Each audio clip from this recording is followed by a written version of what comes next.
આ તરફ અમદાવાદના આંગણે ભક્તિ અને સુવર્ણનો અદ્ભુત સંગમ રચાવા જઈ રહ્યો છે। નગરદેવી માં ભદ્રકાળીનું ગર્ભગૃહ હવે સોનાથી ઝળહળી ઉઠશે। ભક્તોના અટૂટ દાનથી આ સંકલ્પ પૂર્ણતાના આરે છે। સોમનાથ અને ડાકોરની જેમ જ અત્યંત કુશળ કલાકારો દ્વારા માતાજીના દરબારને સુવર્ણ જડિત કરવામાં આવી રહ્યો છે। અમદાવાદના નગરદેવીમાં ભદ્રકાળીના ભક્તો માટે આનંદના સમાચાર છે। સોમનાથ, અંબાજી અને ડાકોર બાદ હવે અમદાવાદનું ઐતિહાસિક ભદ્રકાળી મંદિર પણ સુવર્ણમય બનવા જઈ રહ્યું છે। વર્ષોથી ચાલી રહેલી આ ભક્તિમય મનોકામના હવે પૂર્ણતાના આરે છે અને માતાજીનું ગર્ભગૃહ ટૂંક સમયમાં સોનાની આભાથી ઝળહળી ઉઠશે। આ ભવ્ય પ્રોજેક્ટનો પાયો વર્ષ 2009માં નખાયો હતો। વડાપ્રધાન નરેન્દ્ર મોદી દ્વારા આ પવિત્ર કામગીરીનો શુભારંભ કરાવવામાં આવ્યો હતો। જો કે કોરોના કાળને કારણે કામગીરી લાંબો સમય અટકી પડી હતી, પરંતુ હવે ભક્તોના અખૂટ દાન અને શ્રદ્ધાથી આ કાર્ય ફરી પૂરજોશમાં શરૂ થયું છે। મંદિર ટ્રસ્ટ દ્વારા સોમનાથ, ડાકોર, શામળાજી અને રાજસ્થાનના ખાટુ શ્યામ જેવા પ્રસિદ્ધ મંદિરોમાં સોનાનું કામ કરનાર અનુભવી કંપનીને આ જવાબદારી સોંપવામાં આવી છે। અત્યંત બારીકાઈથી અને કલાત્મક રીતે માતાજીના દરબારને કંડારવામાં આવી રહ્યો છે।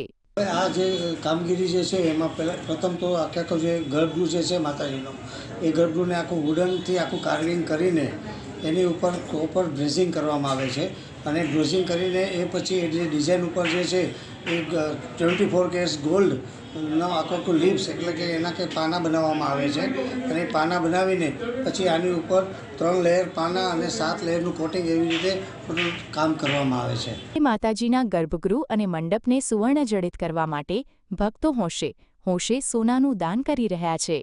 જે રીતે ભક્તો તરફથી દાન આવે છે તેમ કામગીરી આગળ વધી રહી છે। આ ભગીરથ કાર્યને સંપૂર્ણ રીતે પૂર્ણ કરવા હજુ 2 કિલો સોનાની જરૂરિયાત છે।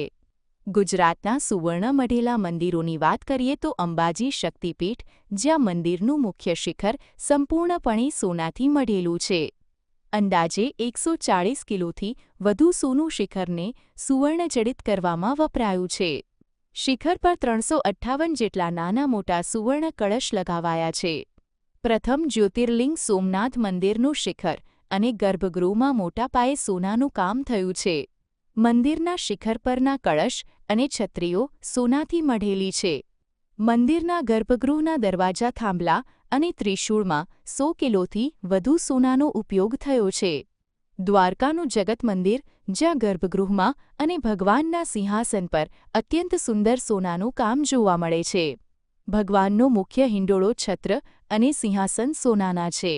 મંદિરના શિખર પરના કળશ સુવર્ણ જડિત છે। યાત્રાધામ ડાકોરમાં ભગવાન રણછોડરાયજીનું મંદિર પણ સુવર્ણ આભા ધરાવે છે। મંદિરના મુખ્ય શિખર પરના કળશ અને ગર્ભગૃહના દરવાજા સોનાથી મઢેલા છે। ભગવાનના આભૂષણો અને મુગટ પણ સુવર્ણ જડિત છે। શામળાજી મંદિરના શિખર પર સુવર્ણ કળશ અને ગર્ભગૃહમાં સોનાનો ઉપયોગ થયો છે। પાવાગઢ મંદિરના શિખર પર ભવ્ય સુવર્ણ કળશ સ્થાપિત છે। બહુચરાજી માતાના મંદિરના શિખર અને ગર્ભગૃહમાં સોનાનો ઉપયોગ થયો છે।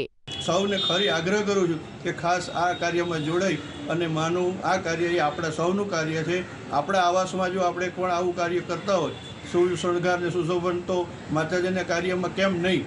તો સૌને વિનંતી સાથે ફરી આગ્રહ કરી કહું કે તમે જજો। અને મેં પણ અત્યારે આ લાભ લીધો છે અને એ પણ હું અત્યારે આ પહોંચ સાથે આપ સૌને વિદિત કરું છું।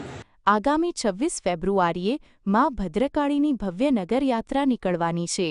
મંદિર ટ્રસ્ટ અને ભક્તો એવી આશા રાખી રહ્યા છે કે આ ઐતિહાસિક નગરયાત્રા પહેલા ગર્ભગૃહની સુવર્ણ કામગીરી પૂર્ણ થઈ જાય, જેથી નગરદેવીના દર્શને આવતા લાખો ભક્તો માતાજીના આ સુવર્ણમય રૂપના દર્શન કરી ધન્યતા અનુભવી શકે। ઝલક અધ્યારું, GSTV, અમદાવાદ।